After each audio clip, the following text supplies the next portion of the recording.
Demonstrate garage, air കംപ്രസറിന്റെ പ്രവർത്തനങ്ങൾ, car washer, grease gun, oil spray gun, arbor press, hydraulic press എന്നിവയെക്കുറിച്ചാണ് ഈ സെഷനിൽ പഠിക്കുന്നത്. ഈ സെഷന്റെ അവസാന ഭാഗത്തിൽ ഗ്യാരേജിൽ നിന്ന് വാഹനം സർവീസ് ചെയ്യേണ്ടതിന്റെ ആവശ്യകതയും air compressor, car washer, grease gun, oil spray gun, arbor press, hydraulic press എന്നിവയുടെ പ്രവർത്തന രീതിയും നമുക്ക് പഠിക്കാം. ഗ്യാരേജിലെ കാർ സർവീസ് കൃത്യമായി മനസ്സിലാക്കാൻ trainee tool kit, measuring tape, grease gun, oil spray gun, car air compressor, car washer, arbor press, hydraulic press, cotton waste, soap, oil എന്നിവ നിങ്ങളുടെ പക്കലുണ്ടെന്ന് ഉറപ്പുവരുത്തുക. ഗ്യാരേജിൽ എയർ കംപ്രസർ ഉപയോഗിക്കുമ്പോൾ ശ്രദ്ധിക്കേണ്ട കാര്യങ്ങൾ ക്രമമായി പരിശോധിക്കാം.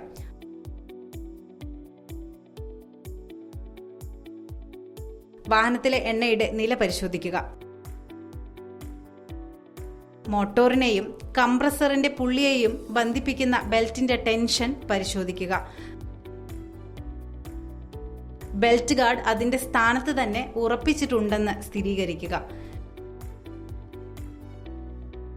ഡ്രെയിൻ പ്ലഗിലൂടെ വെള്ളം ഊറ്റിക്കളഞ്ഞ് ഡ്രെയിൻ പ്ലഗ് ടൈറ്റ് ചെയ്യുക. ഇലക്ട്രിക്കൽ കണക്ഷനുകൾ ലൂസാണോ, കണക്ഷൻ വിട്ടുപോയിട്ടുണ്ടോ അല്ലെങ്കിൽ മുറിഞ്ഞു പോയിട്ടുണ്ടോ എന്നൊക്കെ സൂക്ഷ്മമായി പരിശോധിക്കുക. കംപ്രസർ ഓൺ ചെയ്യുക. കംപ്രസറിന്റെ ശബ്ദം നിരീക്ഷിക്കുക. അസാധാരണമായ ശബ്ദം വരുന്നെന്ന് തോന്നിയാൽ കംപ്രസർ ഉടൻ ഓഫ് ചെയ്യുക. തുടർന്ന് നിങ്ങളുടെ പരിശീലകനെ സമീപിക്കാം. കംപ്രസർ ഓഫ് ചെയ്യുക. ഹോസ് പൈപ്പ് ഹോൾഡ് ചെയ്ത് കോക്ക് തുറക്കുക. ആവശ്യമുള്ളിടത്തെല്ലാം കംപ്രസ്ഡ് എയർ ഉപയോഗിക്കുക. കംപ്രസ്ഡ് എയർ ഉപയോഗിച്ചതിന് ശേഷം കോക്ക് അടയ്ക്കുക. കാർ കഴുകേണ്ട ശരിയായ രീതി നോക്കാം. ആദ്യം എണ്ണയുടെ നില പരിശോധിക്കുക. ബെൽറ്റ് ടെൻഷൻ പരിശോധിക്കുക. ബെൽറ്റ് ഗാർഡ് അതിന്റെ സ്ഥാനത്ത് തന്നെ ഉണ്ടെന്ന് ഉറപ്പുവരുത്തുക. ഇലക്ട്രിക്കൽ കണക്ഷനുകൾ ലൂസാണോ, കണക്ഷൻ വിട്ടുപോയിട്ടുണ്ടോ അല്ലെങ്കിൽ മുറിഞ്ഞു പോയിട്ടുണ്ടോ എന്നൊക്കെ സൂക്ഷ്മമായി പരിശോധിക്കുക. വാട്ടർ ടാങ്ക് തുറക്കുക. ജലനിരപ്പ് പരിശോധിക്കുക.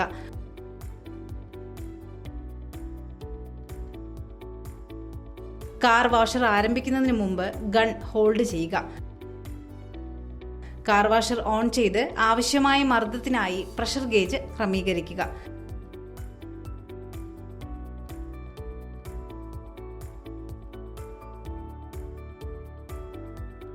ശേഷം വാട്ടർ ഗൺ തുറക്കുക. വാട്ടർ ജെറ്റ് പരിശോധിച്ച് ആവശ്യമായ ഫോഴ്സ് സെറ്റ് ചെയ്യുക. ബോഡി പാനലിലേക്ക് ഒരു ആംഗിളിൽ സ്പ്രേ ചെയ്യുക.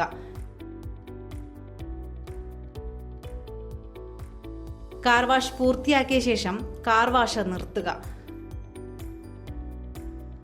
വെള്ളത്തിന്റെ കോക്ക് സ്റ്റോപ്പ് ചെയ്യുക. Grease gun, oil spray gun എന്നിവയുടെ പ്രവർത്തിപ്പിക്കാനുള്ള ശരിയായ രീതി നോക്കാം. ഗ്രീസ് ഗൺ പ്രവർത്തിപ്പിക്കുമ്പോൾ നിങ്ങളുടെ ഇൻസ്ട്രക്ടറുടെ സഹായം തേടുകയും വാഹനത്തിനനുസരിച്ച് ശരിയായ ഗ്രീസ് ഗൺ നിബിൾ തിരഞ്ഞെടുക്കുകയും വേണം. ഉപയോഗത്തിന് മുൻപ് ഗ്രീസ് നിബിൾ ഹോൾഡറിന് എന്തെങ്കിലും കേടുപാടുകൾ സംഭവിച്ചിട്ടുണ്ടോ എന്ന് പരിശോധിക്കുക. ശരിയായ ഗ്രീസ് ഉപയോഗിച്ച് തന്നെ ഗൺ നിറയ്ക്കുക.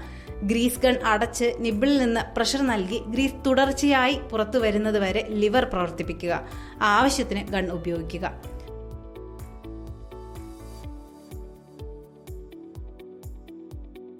ഓയിൽ സ്പ്രേ ഗൺ ഉപയോഗിക്കുമ്പോൾ oil spray gun nozzle, nozzle holder, operating lever, air hose എന്നിവയ്ക്ക് എന്തെങ്കിലും കേടുപാടുകൾ ഉണ്ടോ എന്ന് വ്യക്തമായി പരിശോധിക്കുക. സ്പ്രേ ഗണ്ണിൽ SAE 20 വോൾട്ട്, ബാർ 40, മണ്ണെണ്ണ മിശ്രിതം എന്നിവ 1:20 എന്ന അനുപാതത്തിൽ നിറയ്ക്കുക. ക്വിക്ക് റിലീസ് കപ്ലറിലേക്ക് ഓയിൽ സ്പ്രേ ഗണ്ണിനെ ബന്ധിപ്പിക്കുക. ഓയിൽ സ്പ്രേ ഗൺ പ്രവർത്തിപ്പിക്കുക. പ്രഷറിൽ എണ്ണ സ്പ്രേ ചെയ്യുന്നതും പാനൽ ജോയിന്റുകളിലും മൂവ് ചെയ്യുന്ന ഭാഗങ്ങളിൽ മാത്രം സ്പ്രേ ചെയ്യുക.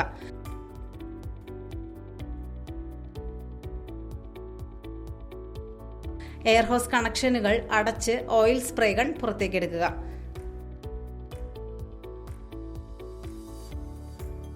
അടുത്തതായി നമുക്ക് ആർബർ പ്രസ്, ഹൈഡ്രോളിക് പ്രസ് എന്നിവയുടെ പ്രവർത്തന രീതിയെക്കുറിച്ച് പഠിക്കാം.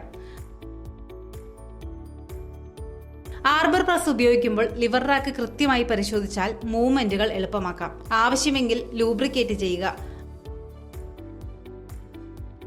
ആവശ്യത്തിനനുസരിച്ച് പ്ലേറ്റ് തിരഞ്ഞെടുക്കുക. കോമ്പണന്റ് പ്ലേറ്റിൽ വെക്കുക. സാവധാനം അമർത്തുമ്പോൾ അസാധാരണമായ ശബ്ദം എന്തെങ്കിലും കേൾക്കുന്നില്ലെന്ന് ഉറപ്പുവരുത്തുക. ഹൈഡ്രോളിക് പ്രസ് ഉപയോഗിക്കുമ്പോൾ പ്രസ് വൃത്തിയാക്കുക. ആവശ്യമെങ്കിൽ എണ്ണയുടെ നില പരിശോധിക്കുക. ഹൈഡ്രോളിക് ഓയിൽ ഉപയോഗിച്ച് ടോപ്പ് അപ്പ് ചെയ്യുക. ഹൈഡ്രോളിക് പ്രസിൽ ചോർച്ചയില്ലെന്നും സുഗമമായി പ്രവർത്തിക്കുന്നുണ്ടെന്നും ഉറപ്പുവരുത്തുക. സിലിണ്ടർ പ്ലജർ റിലീസിംഗ് നോബ് ലോക്ക് ചെയ്യുക. ബെഡ് ആവശ്യമായ ഉയരത്തിൽ ക്രമീകരിക്കുക. ജോബ് വെച്ചതിന് ശേഷം പ്ലഞ്ചറിനും ബെഡിനും ഇടയിൽ 100 mm ക്ലിയറൻസ് ഉണ്ടാകും.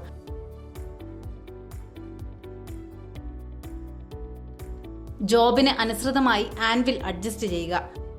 ആൻവിലിന്റെ മുകളിലായി ജോബ് വെക്കുക. ഷാഫ്റ്റ് അല്ലെങ്കിൽ ബുഷ് അമർത്തുമ്പോൾ അത് ശരീരത്തിൽ സ്പർശിക്കാത്ത വിധത്തിൽ വേണം ഡിസ്റ്റൻസ് പീസ് ക്രമീകരിക്കാൻ.